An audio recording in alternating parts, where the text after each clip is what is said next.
উদ্যোগটা Pacific club নিয়েছে। আজকে আমার পাশে প্যাসিফিক ক্লাবের সভাপতি, বর্তমান সভাপতি হারুন রশিদ আছেন, সাবেক সভাপতি আসাদ আছেন।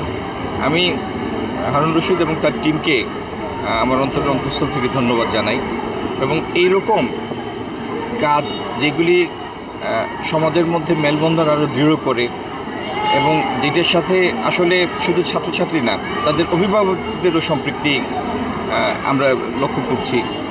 বিভিন্ন রাজনৈতিক দলের নেতৃবৃন্দ এসছেন এই উৎসাহ দিতে, যে পুরো সমাজকে এইভাবে সম্পৃক্ত করা। এই উদ্যোগটার জন্য আমি প্যাসিফিক ক্লাবকে ধন্যবাদ জানাই এবং ভবিষ্যতেও যেন তারা এটা চালু রাখেন, এজন্য আমি তাদের কাছে আমার অনুরোধ জানাবো। এবং আমার তরফ থেকে, আমার দলের তরফ থেকে কখনো তাদের কোনো কাজে কোনো ভূমিকা পালনের সুযোগ থাকলে আমরা কৃতজ্ঞতার সাথে সেটি করি। অংশগ্রহণটাই তার জন্য একটা আনন্দের বিষয়, আর বৃত্তি পাওয়া তো অধিকতর আনন্দের বিষয়। আপনারা দেখেছেন বাইরে অভিভাবকদের মধ্যে কী পরিমাণ উৎসাহ। সিলেটের তরুণ সম্প্রদায়কে সম্পৃক্ত করে আমূল একটা পরিবর্তন আনতে চাই সিলেটের মধ্যে। এই দলের প্রতিষ্ঠাতা জিয়াউর রহমান, পরবর্তীতে বেগম খালেদা জিয়া, বর্তমান তারেক রহমান, তারা ব্যক্তিগতভাবে নিজেরা অসাধারণ জনপ্রিয়, মানুষের আস্থা অর্জন করেছেন তাদের দীর্ঘদিনের কাজের দ্বারা, প্রচেষ্টার দ্বারা। তো তাদের নেতৃত্বে তাদেরই বার্তাগুলি আমরা পৌঁছে দিচ্ছি এবং মানুষের কাছ থেকে অভূতপূর্ব সাড়া পাচ্ছি। এই যে পরীক্ষা দিয়েছে, এখান থেকে যে সার্টিফিকেট পেয়েছে, এটা কিন্তু তার সারা জীবনের জন্য একটা স্মরণ থাকবে এবং স্পেসিফিক ক্লাব অফ বাংলাদেশকে বলতে পারবে না।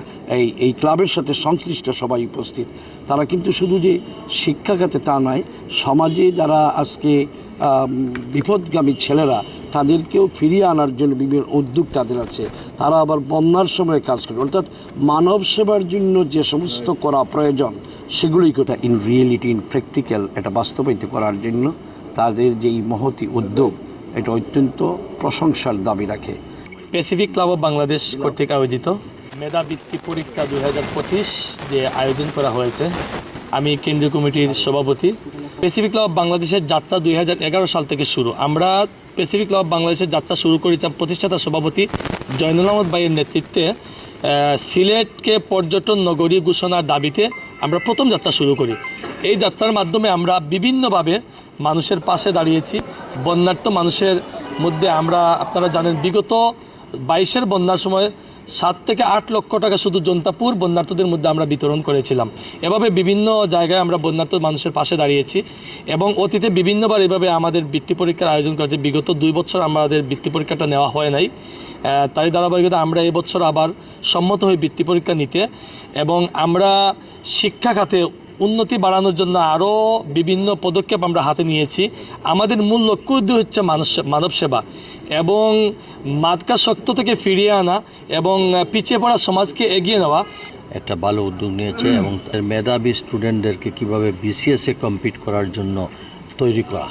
সমস্ত জেলা বিভাগ থেকে বেছে বেছে আমাদের অনেক মেধাবী আছে যাদের হয়তো আর্থিক সংকটের কারণে কিংবা অন্য এইসব ব্যাপারে আমরা যেন ফুল সাপোর্ট দিতে পারি চেষ্টা করতেছে।